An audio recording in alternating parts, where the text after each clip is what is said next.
Hello, friends. Thank you for joining me.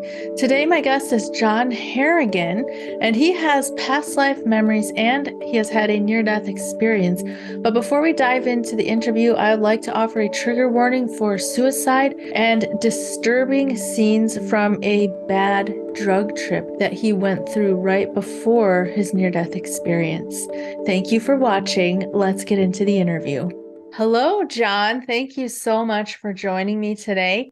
I'm really excited to hear more about your journey as you have some really unique elements to your story.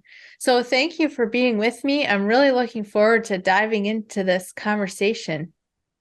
Hello, Melissa, and it's great to be here with you and your viewers and listeners. Likewise. So I guess we could start out by talking about an incident that you had when you were a child, when you remembered many of your past lives. Would you like to share about that? I would absolutely. Before we get to the NDE, sharing about my past lives, I remember at the age of 6, I was sitting in front of a mirror on the steps of our house that go to the second floor. I was looking into the mirror and I was just thinking about my life ahead. And it sounds crazy for a 6-year-old to be doing this, but that's who I was and that's what I was doing. And what I was thinking is, I really, at the age of 6, for the first time, had a feeling of who I was and the fact that I had a future, the fact that I had a destiny, as all humans do, whether we feel that way or not. And as I was sitting there, I just saw in front of me, in my mind's eye, I entered a consciousness that was without beginning or end. And I was just experiencing my full, complete self. Yes, at the age of 6.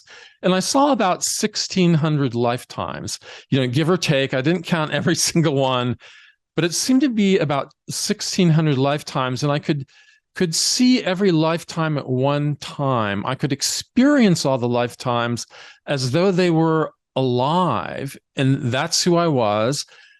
And it's not like they were deaths. They were all full lifetimes and alive because I was in a timeless consciousness. So in that timeless consciousness, and I'll get into that with my NDE, in that timeless consciousness, there is no time or space. And as I was looking at all these lifetimes and getting a sense of why am I here now? And it was an overpowering, overriding desire that I've had my entire life without break.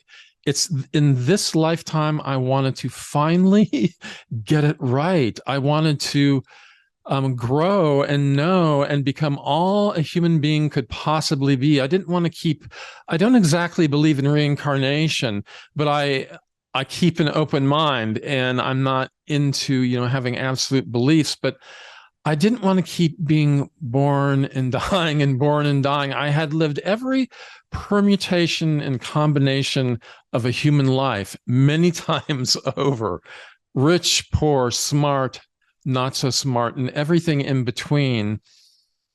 And all of that got me to where I am today, sitting in front of you. And that's my childhood story. Wow, that's fascinating to me that you're just sitting in front of this mirror and you remember all of these past lives. Do you mind if I ask you a couple questions about those? Please do. Do you remember in detail what any of those lives were about now, or has that left you? Um, some detail. And throughout my whole life, I just follow my conscience, my sense of what is right. And when I saw all those lifetimes at once, I experienced them all at once. And I don't want to go too much into detail, but there were lifetimes where I literally was never physically clean. I just lived in the dirt of the land, had a hut to live in, foraged for food. I do have memories of the lowest of the low. And I have other memories. I have memories where I was very wealthy, wealthy landowners, as happens in the past. Sort of the world was kind of a different place. Sculptors, I have many lifetimes where I was a sculptor, and it seemed to me that I was working for churches. When you make cathedrals, that work goes on for sometimes hundreds of years. And in this lifetime, I took an art class at the university that I went to, and I wasn't an art major, but I had this instantaneous skill for sculpting stone that was beyond anything anyone ever has, even if they're a sculptor. Remarkable. My teacher went like, wow, John, maybe you ought to make this a career. What I wanted to say to him, but what I didn't say is, I've been a sculptor hundreds of lifetimes, Wow. and I'm done with it. I'm here. I'm here to use that artistic ability for a different purpose. I didn't tell him that, but it's what I was thinking. I loved, doing a little stone sculpture, but it's like, I've done this enough. I'm here to get this lifetime right, to be all a human can be, and to share that with the world in some positive sense. And I think we're all really here for that reason. I'll go into that later. No matter how our lives look on the outside, we all have a noble purpose. Good or bad, though it may appear. I think I have a very specific, interesting story to you. I was a seeker from junior high school, and my first mentor, or maybe the sixth grade, my first mentor was my mother. And she started reading these books on spiritual development, anything you can imagine. Yogi masters, she started practicing physical hatha yoga, but she did it as a spiritual practice. Her daily practice, we went to church every Sunday, but my mother's daily practice was Course in Miracles, where she would sit down every morning. And I said, Mom, maybe I should do that. She said, no, I don't think this is for you, John. And I started to read the Course in Miracles, and I just said, you're right. It doesn't grab me as part of my discipline for this life. Instead, she gave me a meditation record, and I started meditating. And my life, even from maybe the sixth grade on, was meditating and sharing books with my mother, like as an older mentor. She didn't demand a thing of me ever. And there's only one set of books she ever demanded that I read. And that's kind of for down the road in this interview. But to answer you, I'm thinking, what lifetime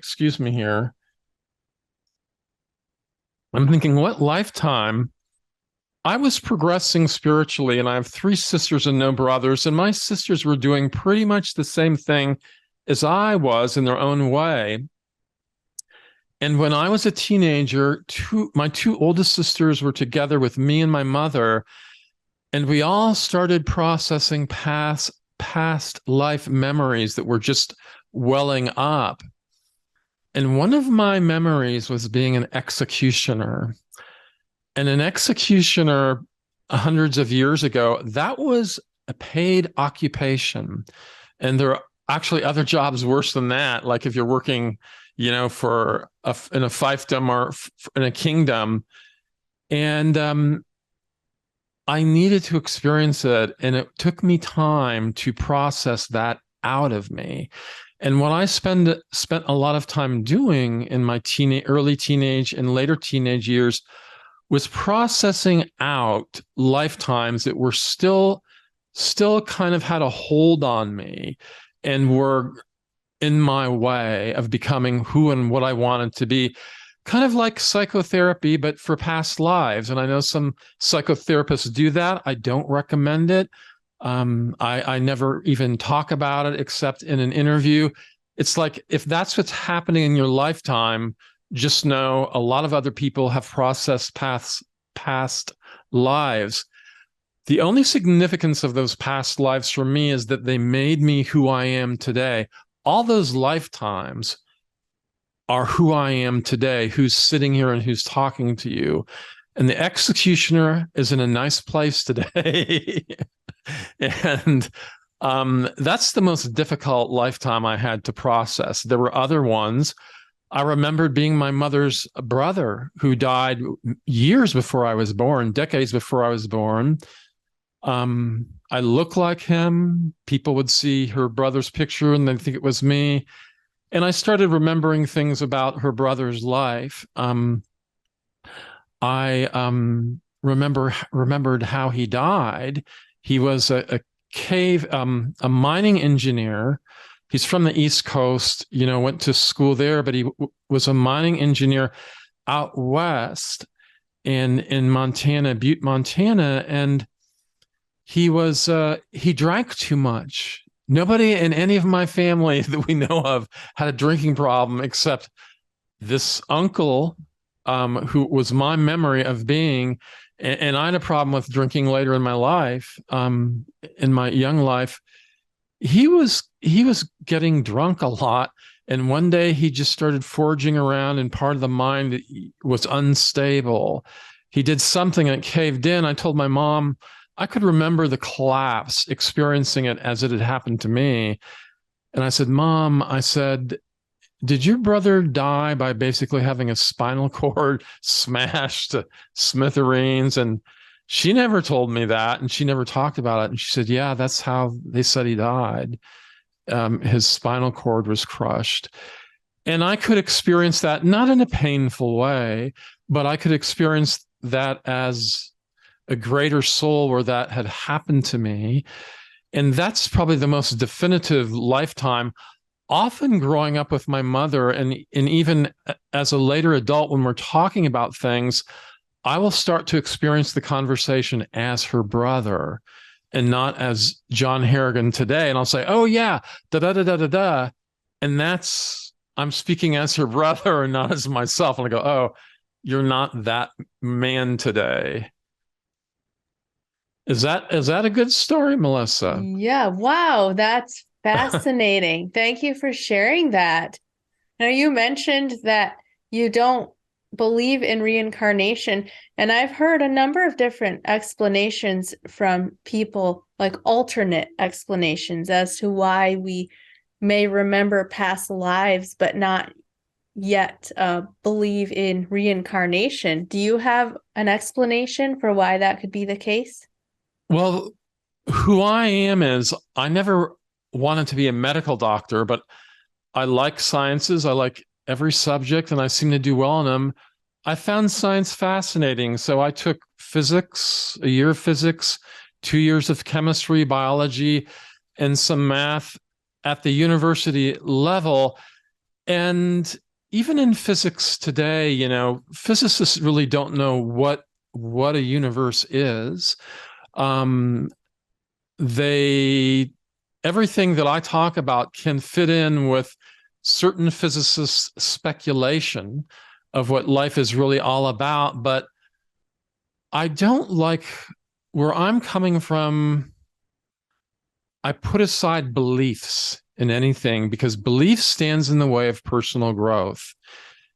My background is an Episcopal church, which was fine, but I, like a lot of other people, I experienced God from the youngest age I can remember ever being, just the constant presence of what I call God, a perfect, absolute love in me, everywhere in the world, literally in plants and rocks, this beautiful, unending love everywhere. And when we start to get into beliefs, we have to kind of condense our focus into an egoistic place.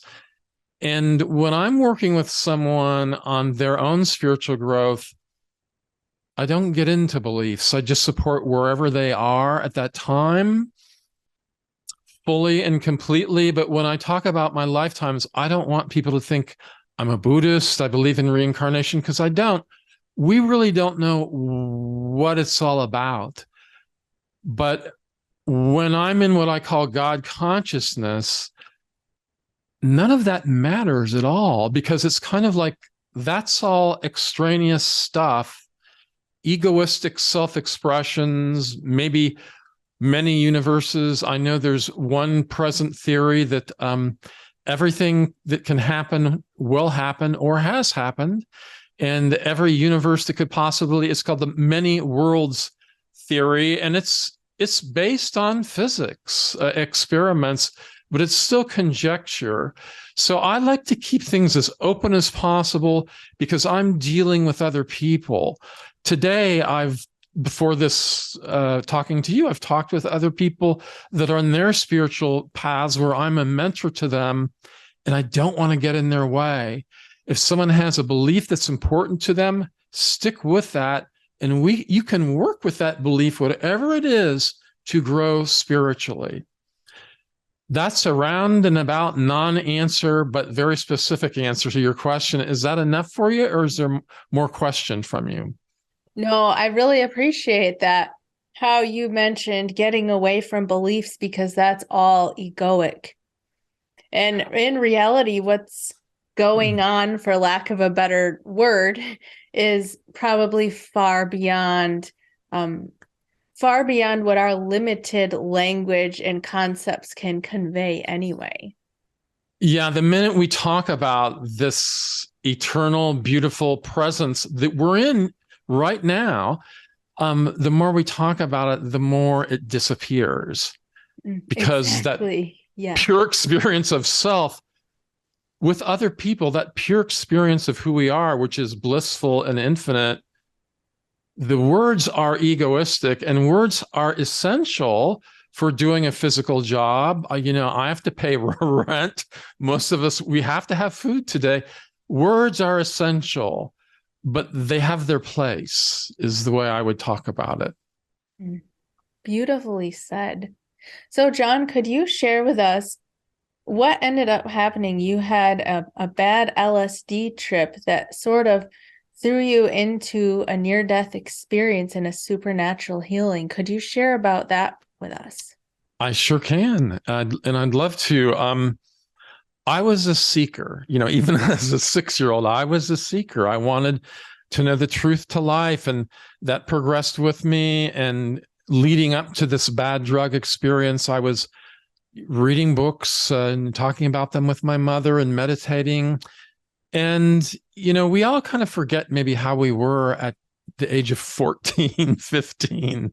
I was, of course, naive. I didn't know much of anything. And I would just read now and then and hear now and then of like Timothy Leary, PhD at Harvard, and other guys like that, and medical doctors, that with LSD, you could have a God experience and it would accelerate your spiritual growth. And I thought, what could be better? That sounds terrific. And I'll have to work hard to get my hands on this illegal substance.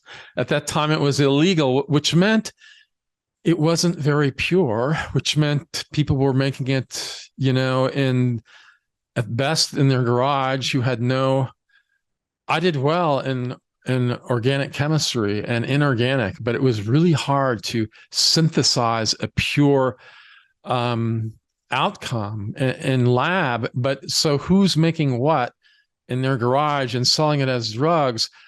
I finally got my hands on some. A perfectly nice young man my age had some to sell at school, and I tried it, and it wasn't a good experience. And when I saw him like a few weeks later, he said, "John, did you have trouble with that LSD I sold you?" And I was thinking, yeah, it damaged my brain forever. I said, "Yes, I did." He said, "I'm so sorry." He said, "Everybody I sold it to had problems." He said, "I think there was too much strychnine and methamphetamine in that LSD." I was just totally naive. I thought it was a perfect drug made in the perfect laboratory. I just said, "What was strychnine in there for?" Because, they add it sometimes. And speed, just to make it extra. Well, anyway, I took LSD once before this, and it was just a typical, nothing special experience. And when I took it once before the bad experience, my opinion of it was LSD is just a drug. It's a neurotoxin. I go, this isn't going to take me to God, but it's entertaining in a way. So when I took it the second time that was disastrous, I took it with the idea, it was in the summertime, I was kind of bored. I thought, maybe it'll be spiritual, but I was just expecting the same experience again, which is kind of entertaining hallucinogenics and nothing more. Now, I'm not saying anything about what LSD isn't or is. Again, I'm really careful just to share my experience and my strength and my hope. That night of my bad experience, I just took a bit of that troublesome LSD and went on my way. And really quickly, I didn't intend this, but a friend of mine, a few years older, he was just driving around with a friend at about 1:30 in the morning. Nobody on the street, but they're driving through the neighborhood drinking. And they just had a case of beer and they're driving around drinking. And I end up sitting in the back of their car. And so I'll really quickly tell you what I went through. Their car started burning up and I burned up with it. And the strychnine was kicking into me and being really painful. And I was feeling physical pain. The car was burning up. It seemed real. I couldn't talk. I was frozen still. And I just experienced burning to a crisp slowly in that car. And I was experiencing the feeling of that happening. And it was agonizingly painful. Then quickly, eventually, that experience was over. They dropped me off near my house, and I was walking through walking through the block. It was a shortcut that we all often took, but it was a shortcut through a large and beautiful backyard that had a lot of rose bushes, big rose bush gardens. And things started getting really crazy hallucinogenic wise. And I know that what happened is I got stuck in those rose bushes and they came alive like a Disney-esque movie gone wrong.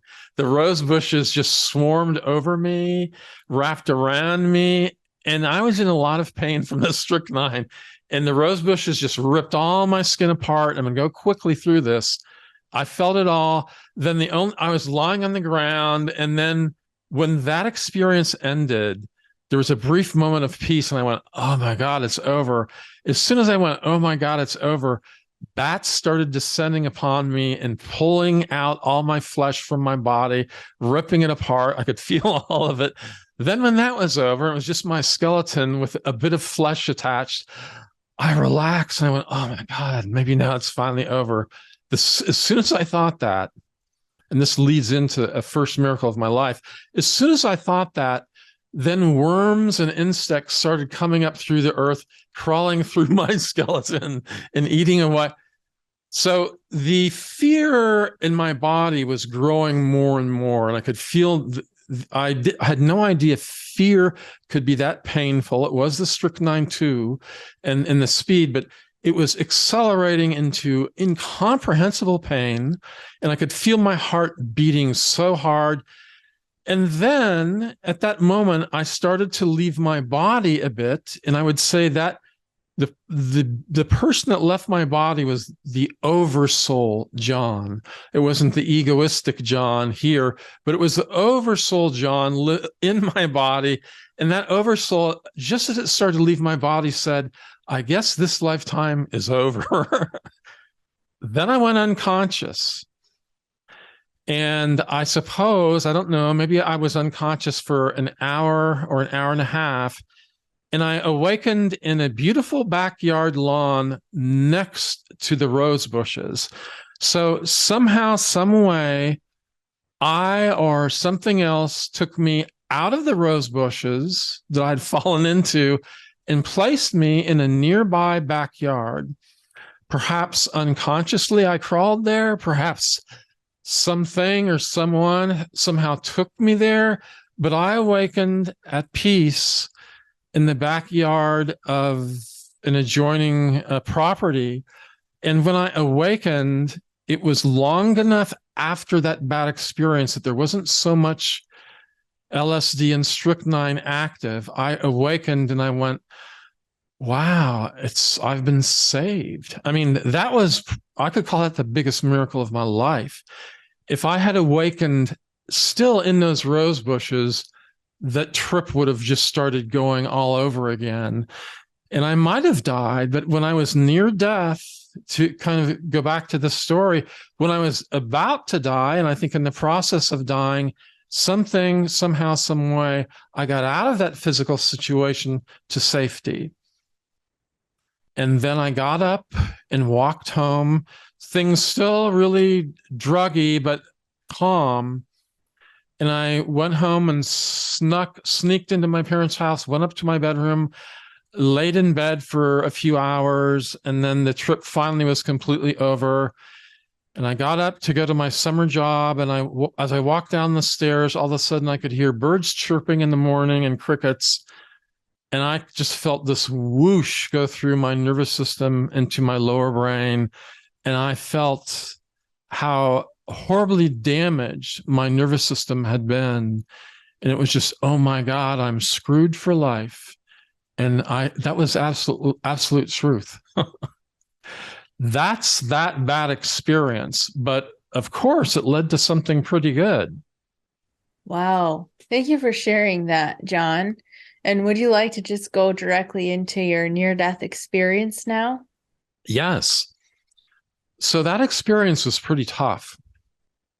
And indeed, it did damage my nervous system a lot and my brain. And I was living with tremendous fear, anxiety. I think today it would probably be diagnosed as PTSD. If I wasn't afraid of this bad memory, I was experiencing the bad memory. Either I was in absolute terror of experiencing the memory again.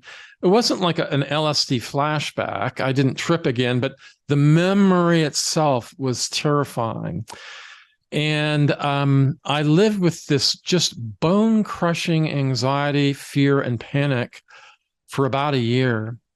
And it really got to the point where it was humanly impossible. I think before this, I would have thought, oh, I can endure anything. But it got to a point night after night, no one could help me. I talked to some health professionals. They didn't understand how to treat somebody like me. Today they do. But after a year of this, I just realized I can't. I was in bed at night, and again, in agony and terror, every night was the same. I just went, wow, I could feel that just neurologically, I couldn't go any farther. I couldn't push myself any farther. I was thinking of taking my own life. But before I did, I said a prayer. And I don't suggest this prayer, but it worked for me. It was, God, do something or I'm cashing in my chips. And I remember that. Today. It was so intense. The second I said, God, do something or I'm cashing in my chips.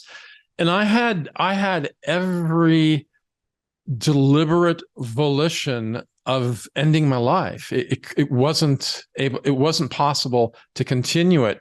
But somehow that prayer went to a part of me far deeper than I had ever known or experienced. And as I said the prayer, I found myself just sitting next to God, what I call God. Again, I'm not suggesting beliefs or I'm not validating anybody's religion who's listening to this.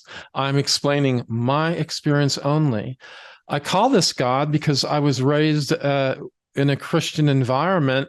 If I were in a different part of the world, or I were raised in a home that wasn't Christian or anything, I would have a different name. But my name for this is God. And it was everything God you could imagine, just unending perfect love and consciousness of love. A lot like people with near-death experiences talk about. But it was just me and God, and we were the same creatures. And truly, God was my maker. I was just like a junior version of God that I think everyone else ever born to earth is. I think that's who all of us are. But through horrible pain and crisis, I had this incredible full strength God experience, and there was nothing else there. And that was an important feature of it. There was no created anything there. It was just the perfect consciousness of God and me. We shared that same infinite love and compassion, but somehow God was like a zillion, quadrillion more of this love and compassion. But I could sit there with God and be the same thing, literally, just as a toddler or a baby could be held in the arms of her parent and feel the love of that parent. So when the mother or the father is loving their child, whose love is that? Well, it's just the perfect love of parenthood. You don't need to define whose love is that really. Where's the mama love? Where's the baby love? The baby and the mama create that love, the baby and the father. So I was next to my father in this perfect consciousness. And it was beautiful. And how long was I there? Well, there was no time or space. So I had always been there and I'd never left. If you said, well, did you? I didn't just like, aha, hey, God, I'm here. Let's sit together. I'd always been sitting next to God. And I still am when I focus to that place. And I think all of us are, whatever we want to call this greater consciousness and greater love. I think that's where all of us are together if we can get there. So I started to focus back to my body in earth in bed that night. And I never left my body. It was just a focus, a different type of focus. Where I was might be called nirvana or heaven. But as I experienced it, that heaven is right here now, where all of us are, but it's just where we focus. And a lot of us are trapped in our focus. By crisis, I was kind of given this focus as a consequence of my healing. As I focused back into my body that night, I could feel this infinite love and compassion, like all of heaven and God was flowing through the physical me to everything I thought of on earth. One of my sisters was having some problems. When I thought of her, this perfect unending force of God love went to my sister, then to all of the world, to everyone that I thought of. And as this was happening through my physical body on earth in my bed, as if I was with heaven, with God, but all of it was flowing to everything I looked at and thought of. What came to my mind is, oh, I'm not saying this religiously or that this is fact. What came to my mind was, I went to church every Sunday. Came to my mind was, oh, this is what Jesus is talking about. When Jesus tells us who we are and what our kind of assignment is on earth, this is what he was talking about. This is our spiritual assignment. That was my message for myself. And then at that moment, 15 turning 16, I knew that was my life mission. As I resolved and focused back into my body, I could see that by this experience, I was instantly healed about 1/3. And I knew what that meant. The 1/3 healing was enough that I was able to continue living, but it was part of my assignment in this lifetime that in the next 30 or 40 years, I knew it would be decades, but I knew my assignment was to regain my health, put my body back together bit by bit, inch by inch, and then share what I've learned so other people can heal, benefit, grow, and love this life as much as I've been able to. Ta-da, near-death experience, back to earth. Wow, John, thank you so much for sharing your experiences. I'm sure it's probably not easy to talk about the really disturbing experiences that you went through, but I think it's so important, and I applaud you for sharing, because there's so many other people who are struggling, who may not be speaking about it and who may feel alone. I know I myself had CPTSD symptoms from my past resurfaced just a couple of years ago and completely caught me completely unprepared. It hit me out of nowhere. And I didn't know what was going on or what to do about it.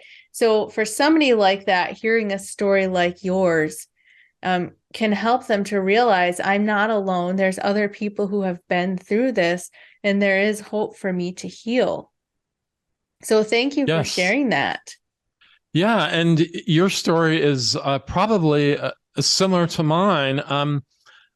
I was deeply damaged by this experience. So what I had was classic PTSD, and with me that manifests as bone crushing anxiety Yeah. and depression. This didn't really come to full force until maybe my early 30s. I somehow somehow the consequences of this big hardship and injury of mine, it didn't come forward into my 30s as even more extreme anxiety.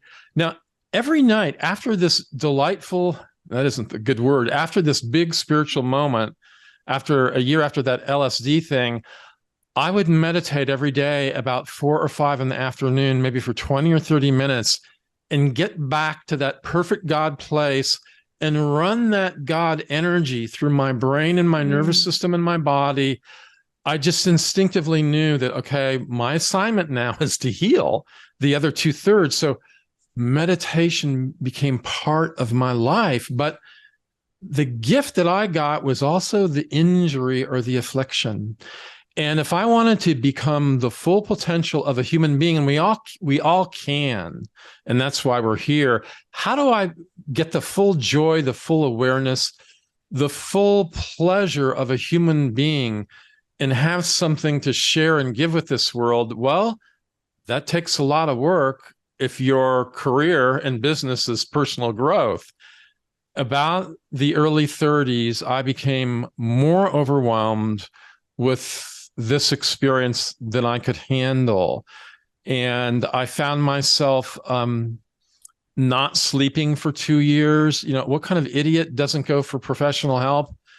But I had a great career. I was a counselor and did some college teaching, and then was my best job was an executive of a nonprofit. But I just wasn't healed enough to do that job 100%. And I just sort of collapsed into stress and trauma, and I couldn't sleep. And that further wrecked my brain and nervous system. So I saw a psychiatrist. He says, John, why did you go through 2 years of this? He said, most people commit suicide after a couple of months. I said, well, that's why I'm here. After 2 years of this, I can't live any longer. That was like a secondary crisis. But that secondary crisis got me very deep into personal psychological work. It got me into deep, deep healing, which I needed, but didn't fully know. And it was that age of the early 30s where I had the opportunity to more fully become myself. But that meant looking within and fully healing what had gone wrong with me. So if I'm one-on-one with somebody, fortunately, there's nothing anyone has gone through that I haven't gone through. And I work in my private life to help people get through difficult life experiences and get busy with their own personal spiritual growth. So everything difficult that has happened to me has always been a greater gift of becoming if I work through that difficult and painful experience. And it may take decades to work through something fully, but in my 30s is probably when I did the really heavy duty personal work, group therapy, counseling, into a 12-step group, and finding those steps very helpful and that type of lifestyle. Well, John, thank you for sharing that. And I'd like to give you an opportunity to talk about what you are doing in a little more detail with your secret to immortality and what the message that you're trying to spread to the world now. I will. In that first experience, the age of 15, where I was in that perfect God consciousness next to God, God was an individual, believe it or not, separate from my individuality, but we shared the creation equally. It was just my experience of God is that his consciousness extended much farther than mine, just like a little toddler and an adult. But as I had that healing, a year later in my near-death experience, as I was coming into that consciousness, I went, okay, my life mission, and this is the age of 15, is to heal more fully, and that'll take decades, but share what I've learned in that healing and share that who we really are immortal people on earth living in heaven, but we've kind of tweaked things around with egoistic misbehaviors, and we've kind of changed the way that our bodies express and the way that nature expresses. This idea is not new at all. I don't want to get into religion, but let's just say my understanding of the New Testament is this is what was being taught in the New Testament. I, through this calamitous, horrible experience, had the brief ability to experience my perfect self on earth as a physical being.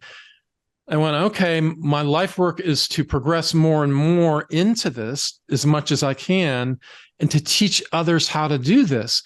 And doing this means you're getting to the wonderful beauty and power of the real you on earth. And it's giving up the idea of death, giving up the subconscious thought that, well, it's a circle of life and death is the natural end to even a good life. And I would just say what I learned from my NDE and every meditation thereafter is, well, really, death is gone. And you don't need to die, but you need to find a way to have an eternal consciousness in your physical body. So that, to me, my NDE taught me the secret to life. And I call that the secret to immortality today. And that's what I teach, because the secret to immortality is really what it's about. The way I teach it, we really have to look at our plans to die, consciously or unconsciously. As long as we're thinking that death is the natural end of life or the inevitable end of life, we cannot act with our true creative ability to live a pure and perfect life where there is no death, no harm, and no hardship. To that end, I have about 9 unpublished books. I've published 2, and I have a website where I offer a lot of free teaching, and especially Qigong. When I was about 42, I was in a new city, Seattle, and I was having an extraordinary problem with panic attacks for the first time in my life, sometimes 6 in a row while I'm driving my car, and I'm going like, how can I get off the road? Panic attacks aren't so great. And something led me to find this traditional physician from Beijing, China. I went to his office, and to cut quickly to this, he helped me a lot with herbs from China and acupuncture. But he said, John, if you want long-term health, growth, and development, he said, you need to come to my weekend Qigong class. I had no idea what that it was, but I went, and I was really helped by the first class, and I started practicing Qigong.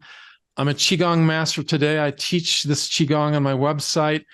And what it's really about is it's Qigong for wellness, longevity, but more than that, immortality. My teacher would mention his teachers in the mountains of China who were physical immortals, and talked about his primary teacher being about 186 years of age. People thought he was saying 86, but he wasn't. I thought, before I met this man, I thought, how on earth can I embody physical immortality? Because I'm nowhere near that point. When I met this man, he embodied physical immortality and gave me classes and lessons on how to get to this place. And who knows how far we can take it. But in personal development, I would suggest to really begin, you have to look at your attitude and your belief in death. We can't really access our full creative abilities, I teach, if we don't look at how we're participating in the death process consciously or unconsciously. Again, I was raised in a pretty easygoing Episcopal church, and I'm not teaching this as a belief at all. Obviously, Taoists that taught my teacher are teaching physical immortality, and I am too with the Qigong, but a lot of what I teach is really just psychological, the psychology of becoming our fullest immortal beings. And I teach it in three different steps. The first is mindfulness for immortality, and that's pretty much what it is. The second is Qigong from China for immortality. And the third is immortality coaching.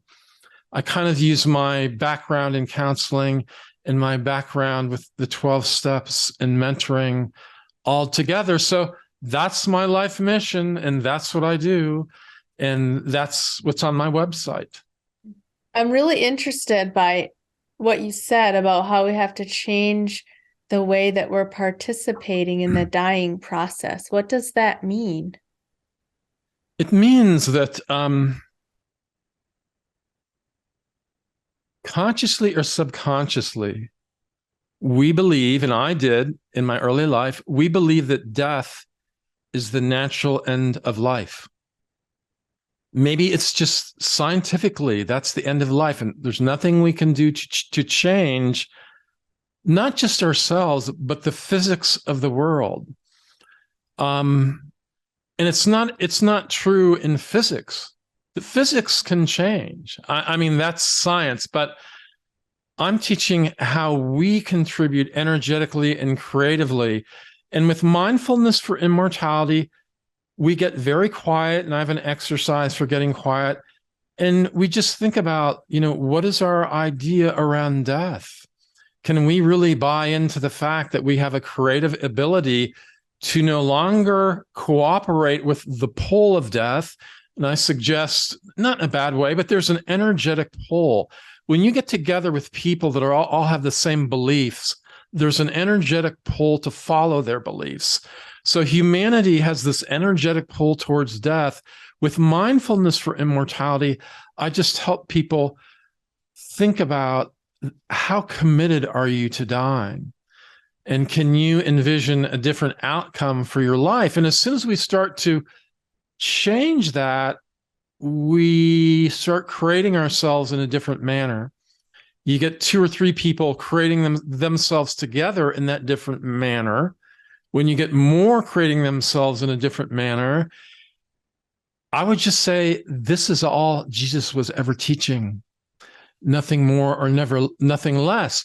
I know pretty much no one would agree with that, but to me, when I still go to church and I hear the New Testament as well as the Old, and I don't buy into beliefs like that. I prefer my own volition, my own growth. I haven't found that I got anywhere in life by letting some other person coerce me into believing what they believed and serving them. I've never found that a helpful way to live, as conflicting as that may sound to some people. We've got everything inside us that will teach us everything we need to know, but it's a process, and you have to be willing to be patient and be willing to slowly work it out.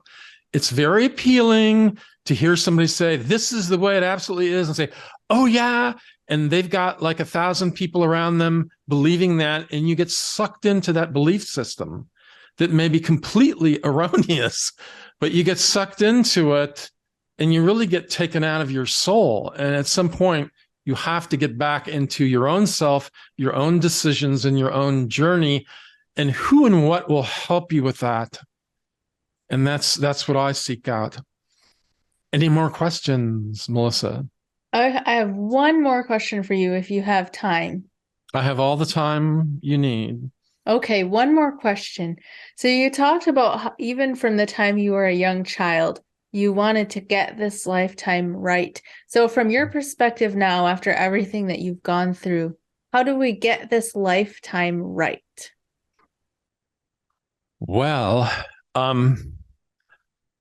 that was what was in my head, but I don't use those words ever with someone. Um, it's the desire to learn and grow, Melissa. Getting this lifetime right was a desire to make a full and absolute commitment to personal growth, to learning and growing and becoming myself. I have one good friend that he said, John, I'm just afraid to look at myself. I think I'll go crazy. And I didn't say anything because the best that I could do was just to be a stable and serene witness to even him briefly saying that. And by him, I've looked at everything I can look at, and like a lot of people don't want to do that. This is tough work, very tough work. Are you willing to look at everything you are, perhaps going back into some ugly lifetimes as well as this? Are you willing to look at how every harsh word that you've ever said affected everyone that you've ever spoken to?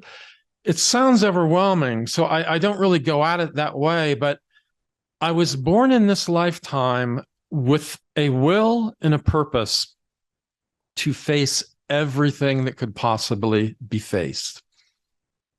I was willing to suffer the most you can possibly suffer without dying. And I'm laughing about it today. I kid you not, there's nothing anybody can present to me that I haven't had to experience and work through. And the message is that you can work through whatever happened to you. And I'm talking to your viewers. There's nothing you can't work through. And there's no secret to working through your things as long as an honest commitment to do that. The entire time, having the purpose, the goal, and the mission of helping others with what you have learned. Melissa, I don't know you, and I haven't heard your story beyond a few of your videos, but